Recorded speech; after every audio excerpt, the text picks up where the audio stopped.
ರಾಜ್ಯದಲ್ಲಿ ಗುಂಡಿ ಗಂಡಾಂತರ, ಜೊತೆಗೆ ಭ್ರಷ್ಟಾಚಾರ, ಜೊತೆಗೆ ಮಳೆ ಅದು ಇದು ಎಲ್ಲ ಇದೆ. ಅದನ್ನ ಸರಿ ಮಾಡಿ ಅಂದ್ರೆ ಈ ಪುಣ್ಯಾತ್ಮರು RSS ಬ್ಯಾನ್ ಅಂತ ಇದ್ದಾರೆ. ಏಕ್ ಸರ್, ಈಗ ಮೊನ್ನೆ ನೀವೇ ನೋಡಿದ್ರಿ RSS ಅವ್ರದ್ದು ಒಂದು 100 ವರ್ಷ ತುಂಬಿದಕ್ಕೆ ಎಲ್ಲಾ ಕಡೆ ಒಂದು ಅವ್ರವ್ರದೇ ಆದ ಒಂದು ಆಕ್ಟಿವಿಟೀಸ್ಗಳು, ಅವ್ರವ್ರದೇ ಆದ ಒಂದು ಪಥಸಂಚಲನ, ಹಲವಾರು ಕಾರ್ಯಕ್ರಮಗಳನ್ನ ಮಾಡಿದ್ರು. ಏನ ಒಂದು ಕಾರ್ಯಕ್ರಮಗಳನ್ನ ನೋಡಿದ್ರಲ್ಲ, ಈ ಸರ್ಕಾರದ ಮಂತ್ರಿಗಳಿಗೆ ತಡ್ಕೊಳಕ್ ಆಗಿಲ್ಲ. ಹಂಗಾಗಿ ಅವ್ರೇನ್ ಮಾಡಿದ್ರು, ಅದನ್ನ ನೋಡಕ್ಕಾಗದೆ ಅವ್ರ ಮೇಲೆ ಉರಿ ಬಿಡೋ ಅಂತ ಕೆಲಸ ಮಾಡಿದ್ರು. ಇದಂಗೆ ಹಿಂಗೆ ಅನ್ಕೊಂಡು ಈ ಊರೆಲ್ಲ ಸರಿ ಇಂಥವ್ರು ಇನ್ನೂ 100 ಜನ ಬಂದ್ರು ಏನು ಮಾಡಕ್ ಆಗಲ್ಲ. ಒಟ್ನಲ್ಲಿ ಇವ್ರಿಗೆ ಏನು ಅಂದ್ರೆ ಜನದ ನೋವು, ಜನಕ್ಕೆ ಏನು ಒಳ್ಳೇದ್ ಮಾಡ್ಕೊಡ್ಬೇಕು, ದೇಶದ ರಾಜ್ಯದ ಅಭಿವೃದ್ಧಿ ಮತ್ತೆ ಉದ್ಯೋಗ ನಿವಾರಣೆ, ಇಂಥ ಬಡವರು ವಿಚಾರವಂತಿಗಳು, ಕಾರ್ಮಿಕ ವಿಚಾರವಂತಿಗಳು, ಇದರಲ್ಲಿ ಒಂದು ಒಳ್ಳೆ ಅಭಿವೃದ್ಧಿ ತರುವಂತ ಆಲೋಚನೆ ಯಾವ ಮಂತ್ರಿಗಳಲ್ಲೂ ಇಲ್ಲ ಸರ್. ಇವ್ರು ಬರೀ ಕಾಂಟ್ರವರ್ಸಿಗಳಷ್ಟೇ. ಈಗ ಕಾಂಗ್ರೆಸ್ ಪಕ್ಷ ಅಧಿಕಾರಕ್ಕೆ ಬಂದ್ರೆ ಅವರು ಹಿಂದುತ್ವನ ವಿರೋಧ ಮಾಡ್ಕೊಂಡು ಕೂತ್ಕೊಂತಾರೆ. ಬಿಜೆಪಿ ಅವ್ರ ಅಧಿಕಾರಕ್ಕೆ ಬಂದ್ರೆ ಇವರು ಮುಸ್ಲಿಂನ ವಿರೋಧ ಮಾಡ್ಕೊಂಡು ಕೂತ್ಕೊಂತಾರೆ. ಇವ್ರದ್ದು ಇದೇ ಕೆಲಸ ಆಗೋಗಿರೋದು. ಹಿಂಗಿದ್ಮೇಲೆ ಇವರಿಂದ ಏನ್ ನಿರೀಕ್ಷೆ ಪಡ್ಕೊಳಕ್ ಸಾಧ್ಯ? ನೀವ್ ಆಗ್ಲೇ ಹೇಳಿದ್ರಿ ಗುಂಡಿ ಅಂತ.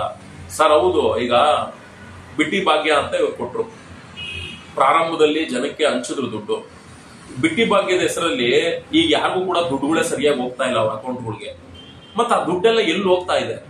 ನೀವು ಜನಕ್ಕೂ ಕೊಡ್ತಾ ಇಲ್ಲ, ಜನ ತೆರಿಗೆ ಕಟ್ತವ್ರೆ, ಮತ್ತ ಆ ದುಡ್ಡು ಎಲ್ಲಿ ಹೋಗ್ತಾ ಇದೆ? ಯಾವ್ಯಾವ ಮಂತ್ರಿಗಳಿಗೆ ಎಷ್ಟೆಷ್ಟು ಪಾಲಾಗಿ ಹೋಗ್ತಾ ಇದೆ ದುಡ್ಡು? ಈ ಜನಕ್ಕೆ ಹೋಗಿಲ್ಲ ಅಂದ್ಮೇಲೆ ಬಿಟ್ಟಿ ಭಾಗ್ಯದ ದುಡ್ಡು ಮತ್ತೆ ಎಲ್ಲಿ ಹೋಗ್ತು ಅನ್ನೋದು ಯಾರಿಗೂ ಕೂಡ, ಇದು ಯಾರಿಗೂ ಕೂಡ ಮಾತಾಡಕ್ಕೂ ಕೂಡ ರೆಡಿ ಇಲ್ಲ. ಏನ್ ಆಗ್ತಾ ಇದೆ ಅಂತಾನು ಕೂಡ ರೆಡಿ ಇಲ್ಲ. ಯಾರನ್ನಾದ್ರೂ ಕೇಳಿ ನಮ್ಗೇನು ದುಡ್ಡು ಬಂದಿಲ್ಲ ಅಂತ ಹೇಳ್ತಾ ಇದಾರೆ. ಮತ್ತೆ ಈ ಪ್ರತಿ MLA-ಗಳಿಗೂ ಕೂಡ ಗೆದ್ದಿರುವಂತ MLA-ಗಳಿಗೆ ಅವ್ರವ್ರ ಅನುದಾನಗಳನ್ನ ಬಿಡುಗಡೆ ಮಾಡ್ಬೇಕು ಅವ್ರವ್ರ ಕ್ಷೇತ್ರಕ್ಕೆ. ಯಾರಿಗೂ ಅನುದಾನಗಳನ್ನ ಸರಿಯಾಗಿ ಬಿಡುಗಡೆ ಮಾಡ್ಕೊಡ್ತಾ ಇಲ್ಲ. ಈಗ ಅನುದಾನಗಳಿಲ್ಲ ಅಂದ್ಮೇಲೆ MLA-ಗಳು ಈಗ ಟೆಂಡರ್ಗಳು ಕೊಡ್ಬೇಕು, ಗುತ್ತಿಗೆದಾರಗಳಿಗೆ ಅದನ್ನೆಲ್ಲ ಟೆಂಡರ್ ಕೊಡ್ಬೇಕು. ಈಗ ಅದೆಲ್ಲ ಮುಚ್ಚಬೇಕು ಅಂದ್ರೆ ಅವ್ರಿಗೂ ಕೋಟ್ಯಾಂತರ ರೂಪಾಯಿ ದುಡ್ಡು ಬೇಕು.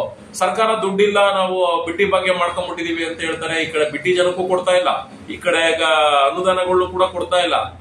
ಹಿಂಗಿದ್ಮೇಲೆ ಯಾವ ಗುಂಡಿನ ಯಾರು ಮುಚ್ಚಕ್ ಸಾಧ್ಯ?